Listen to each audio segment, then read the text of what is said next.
들어요. 아니 근데 오늘 조선일보가 쓴 기사 혹시 보셨는지 모르겠어요. 차라리 민주당을 지지하자. 그래서 국민의힘 지지층이 3단 분열을 하고 있다라는 내용이에요.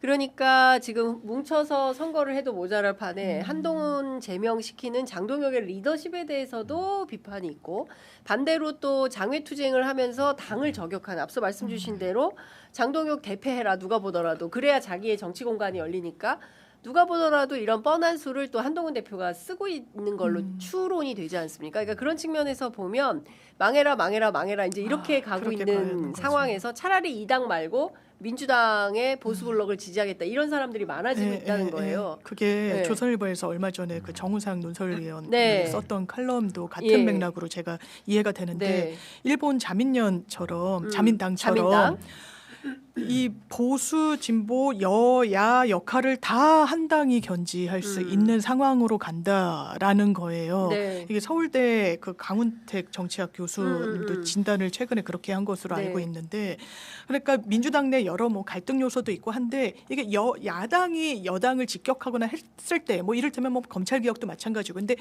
그 찬성과 반대 목소리가 다 민주당 안에서 나와요. 그 외연이 넓어지고 있고 국민의힘은 딴 소리 하고 있고 그쵸. 검찰 개혁 이슈만 해도 안 돼, 검찰 개혁 원래대로 해야지. 그건 아니에요. 그건 완전 결이 다른 거거든요. 그쵸. 부동산 문제도 당내에서 뭐 이렇게 되면은 야 아니야 지금 너네 뭐 하는 거야, 안 될 거야, 웬 공급 그러다가 공급하겠다고 하면 웬 공급 안 될 텐데 뭐 이러는 수준이에요. 코스피 온천만 하더라도 그렇잖아요. 안 되라 망해라 되지 말아라 국민들이 주식으로 뭐 돈을 벌든 그렇죠. 말든 지금도 또 안 될 거라고 얘기를 하고, 그러니까 민주당 안에서 이게 공고해진다라는 어떤 불안감이 보수 언론 중심으로 나오고 있는 측면이 있는 것 같습니다. 아니 근데 이거는 너무 당연한 게 보수가 분열 상태고 이게 봉합이 안 되잖아요. 이제 장동혁, 한동훈 그리고 이준석까지 하면 이제 3분지계가 된 거고 어느 세력도 대안이 될 수 없다라는 걸 대전제로 해서 결국 그것만 가지고 민주당을 지지하진 않거든요. 결국 이재명 대통령께서 보수 확장이라는 정치적 철학 그리고 원래 보수들이 보통 썼던 단어들이 성장, 국민 이런 단어들을 보수가 썼었거든요. 맞아요. 지금은 안보까지도 이재명 대통령께서 다 영토를 선점하고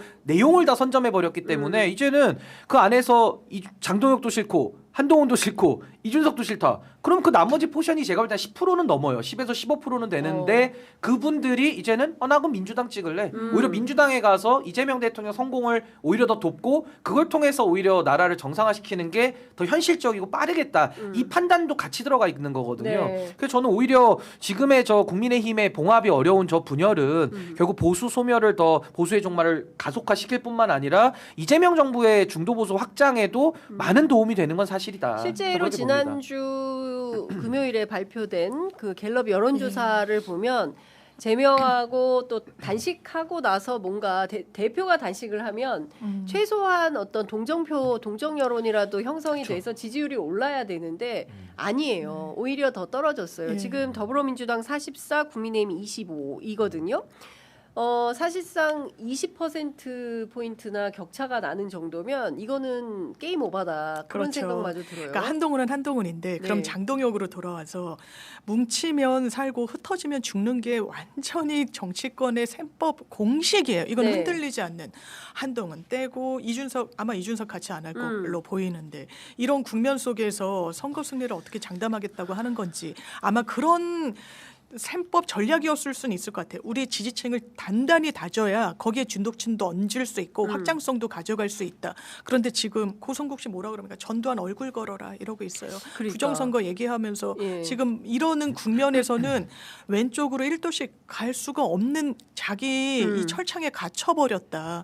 여기에 대해서 그럼 전국 단위 선거 중도층 마음 잡는 선거를 어떻게 치릅니까? 근데 이게요 객관적인 수치로도 증명이 되는 게 그 박근혜 탄핵 이후에 바로 치러진 19대 대선, 그러니까 문재인 대통령이 당선될 때를 보시면 그때 당시에 문재인 대통령이 민주당에서 41% 받았고 그때 안철수라는 후보가 국민의당으로 중도와 중도 보수를 해서 뭐 중도 진보까지 21%를 받았고요. 그때 홍준표 당시 후보가 24%로 완전히 고립되거든요. 그리고 유승민 심상정에서 66, 12%인데 이거 나머지 홍준표 빼고 다 더해보면 74%가 나와요. 그러니까 지금 이재명 대통령은 지지율이 60에서 65% 사이를 형성하고 있는데 이게 최대치로 가면은 74까지도 가능한 겁니다. 계산적으로는. 그래서 저는 그 흐름으로 간다면은 뭐 보수의 소멸, 보수의 종말은 훨씬 더 가속화되고 확실하게 할 수가 있는 그런 절호의 기회가 지금 찾아왔다라는 생각이 듭니다.